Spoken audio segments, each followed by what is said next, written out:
भारत का संविधान का जनक आखिर में बाबा साहब भीमराव अंबेडकर जी को क्यों कहा जाता है? भौतिक रूप से जो लिखे थे संविधान को इंग्लिश में उनका नाम है। A few moments later. Hello दोस्तों, मैं विजय बिहार राज्य के मुजफ्फरपुर जिला से आप सभी के बीच में एक महान व्यक्ति का जीवन कथा का वर्णन करने वाला हूं और जिनका आज जयंती 134वां मनाया जा रहा है। और आपको बता दूं कि वो भारत वर्ष के लिए लोकप्रिय थे, भारतीय बहुज्ञ थे, राजनीतिज्ञ थे, लेखक थे और साथ ही समाज सुधारक थे। तो दोस्तों, अब तक आप लोग समझ गए होंगे कि मैं किन महान व्यक्ति का बात कर रहा हूं। तो हाँ दोस्तों, मैं बात कर रहा हूं डॉक्टर बाबा साहब भीमराव अंबेडकर जी का। तो दोस्तों, इस वीडियो में मैं इनका पारिवारिक, इनको कौन कौन सा पुरस्कार मिला, उनके माता पिता, उनका जन्म और मृत्यु कब हुआ और कहाँ हुआ, इन सभी का जानकारी इस वीडियो के माध्यम से दूंगा। अगर आप सभी को वीडियो पसंद आए तो वीडियो को लाइक, कमेंट और चैनल को सब्सक्राइब जरूर कीजिएगा, ताकि मेरे द्वारा जितने भी वीडियो मेरे यूट्यूब चैनल पर अपलोड हो तो सर्वप्रथम आप तक पहुंचे। तो चलिए दोस्तों, वीडियो को शुरू करते हैं। तो दोस्तों, सबसे पहले मैं आप सभी को बता दूं कि डॉक्टर बाबा साहेब भीमराव अम्बेडकर जी का जन्म 14 अप्रैल 1891 ईस्वी में मध्य प्रदेश के महू में हुआ था। और इनके माता जी का नाम भीमाबाई सकपाल था और इनके पिताजी का नाम रामजी मालोजी सकपाल था। और साथ ही आप सभी को बता दूं कि इनकी 2 शादी हुई थी, जिनमें प्रथम पत्नी का नाम रामाबाई अंबेडकर और दूसरी पत्नी का नाम सविता अंबेडकर था। तो दोस्तों, आप सभी को मैं प्रथम पत्नी के बारे में आप सभी को कुछ जानकारी दे देता हूँ। इनका जन्म 7 फरवरी 1898 में ईस्वी में हुआ था और इनकी शादी बाबा साहब भीमराव अंबेडकर जी से 4 अप्रैल 1906 ईस्वी में हुआ था। और जब इनकी शादी हुई थी तब बाबा साहब भीमराव अंबेडकर जी का उम्र 15 वर्ष था और रामाबाई अंबेडकर जी का 9 वर्ष था। तो आपको बता दूं कि इनके 5 बच्चे हुए थे, जिसमें से 4 बच्चे का मृत्यु हो गया और एक बच्चे जो जीवित रहे उनका नाम था यशवंत अंबेडकर। और जो 4 बच्चे थे जिनका मृत्यु हो गया उनका नाम था गंगाधर, रमेश, इंदु जो कि बेटी थी और राजरत्न। तो ये जो 4 बच्चे थे उनका मृत्यु हो गया था। तो दोस्तों, आप सभी को बता दूं कि रामाबाई अंबेडकर जी का 27 मई 1935 ईस्वी में निधन हो गया था 37 वर्ष की आयु में। फिर इनके मृत्यु के बाद बाबा साहब अंबेडकर जी ने दूसरी विवाह किए, जिनका नाम था सविता अंबेडकर, जिनके बारे में आप सभी को बता दूं कि 27 जनवरी 1909 ईस्वी में इनका जन्म हुआ था। और इन्होंने डॉक्टर भीमराव अंबेडकर जी से 15 अप्रैल 1948 ईस्वी में विवाह किए थे। तो दोस्तों, आपको बता दूं कि सविता अंबेडकर जो थी वो शाश्वत ब्राह्मण थी और ये पुणे के मराठी परिवार के ब्राह्मण से ताल्लुकात रखती थी। और साथ ही आपको बता दूं कि सविता अंबेडकर जी का कोई बच्चा नहीं था। तो दोस्तों, ये था डॉक्टर बाबा साहब भीमराव अंबेडकर जी का संक्षिप्त रूप में पारिवारिक विवरण।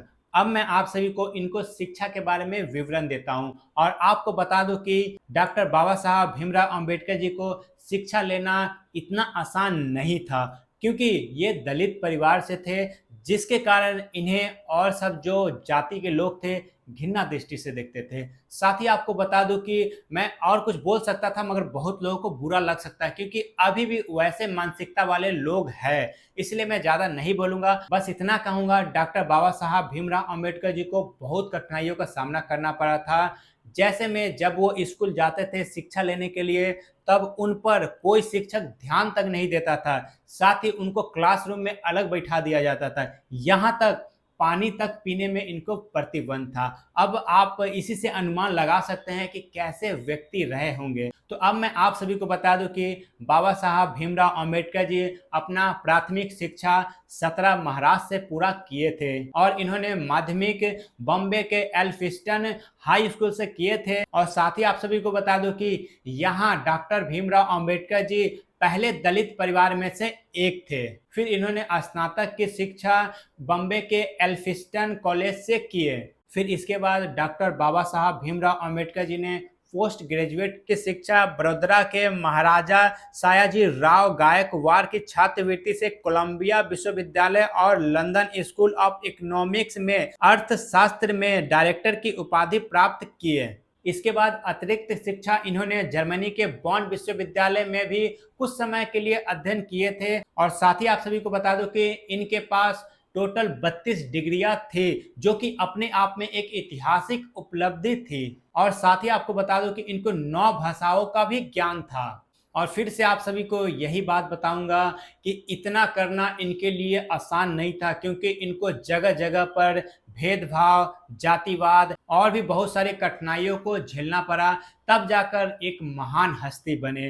तो दोस्तों, इसीलिए कहा जाता है कि शिक्षा सर्वोपरि है, और जिस व्यक्ति के पास शिक्षा है वो कोई भी युद्ध अपने कलम की ताकत से जीत सकता है। इसीलिए जितना हो सके इस वीडियो को शेयर कीजिएगा। तो चलिए अब मैं आप सभी को बता दूं कि भारत का संविधान का जनक आखिर में बाबा साहब भीमराव अंबेडकर जी को क्यों कहा जाता है, जबकि इन्होंने भौतिक रूप से संविधान को नहीं लिखे हैं। संविधान बनने से पहले इन्होंने कई देशों में जाकर उनके देशों का संविधान का अध्ययन किए, और साथ ही आपको बता दो कि मसौदा तैयार करने में बहुत ही अहम भूमिका निभाए थे हमारे डॉक्टर बाबा साहब भीमराव अंबेडकर जी ने। साथ ही आपको बता दूं कि संविधान मसौदा समिति में अध्यक्ष के रूप में इन्होंने कार्य किए थे, और संविधान निर्माण में इन्होंने अहम भूमिका निभाई थी, और भी अन्य कई भूमिका निभाए थे। संविधान को लागू करने से लेकर शुरू करने, संशोधन में बहुत सारे भूमिका निभाए थे हमारे डॉक्टर बाबा साहब भीमराव अंबेडकर।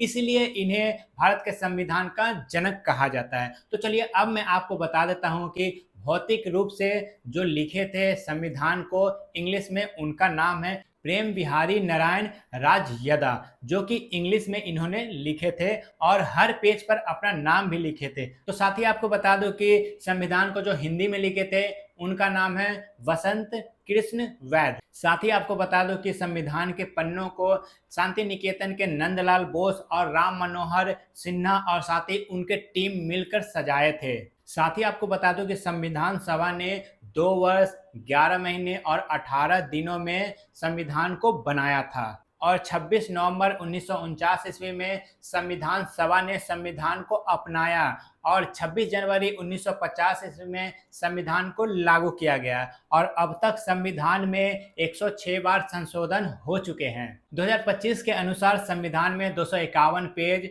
करीब 1 लाख अक्षर, 448 अनुच्छेद, 25 भाग और 12 अनुसूचियाएं हैं। तो दोस्तों, ये था भारत के सम्मान के लिए डॉक्टर बाबा साहेब भीमराव अंबेडकर जी का अहम भूमिका।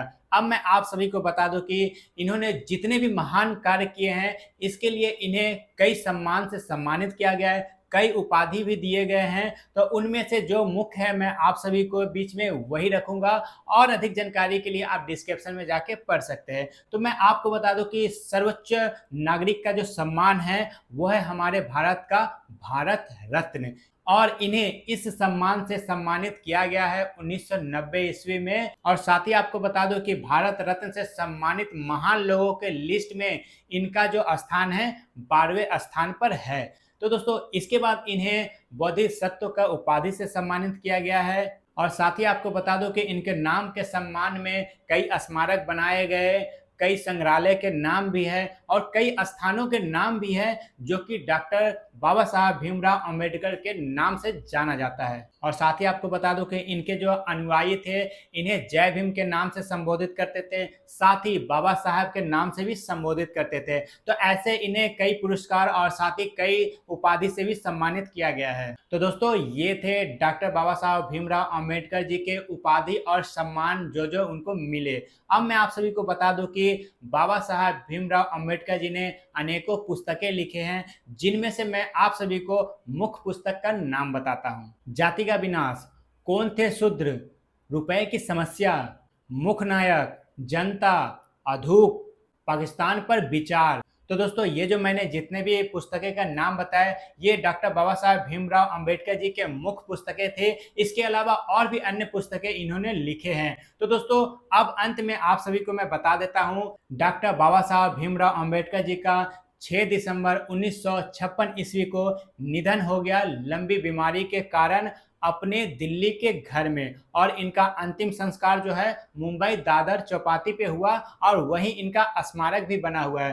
तो दोस्तों, इसी के साथ यह डॉक्टर बाबा साहब भीमराव अंबेडकर जी का यह संक्षिप्त में जो मैंने आपको वर्णन किया यहीं पे समाप्त होता है। तो दोस्तों, अगर किसी भी कारण मेरे किसी वाणी से या किसी को किसी प्रकार का ठेस पहुंचा हो तो मैं उन सभी से माफी चाहता हूं। और आप सबको अगर वीडियो देखने के बाद पसंद आया हो तो वीडियो को जितना हो सके शेयर कीजिएगा, ताकि संक्षिप्त रूप में जो जानकारी मैंने इस वीडियो के माध्यम से दिया सभी तक पहुंचे और इतने महान व्यक्ति को सभी जाने। तो दोस्तों, आप सभी से मैं अब विदा लेता हूं और इसी के साथ यह वीडियो यहीं समाप्त करता हूं। फिर आप सभी से मुलाकात होगा किसी नेक्स्ट वीडियो में। तब तक के लिए बाय। जय हिंद, जय श्री राम।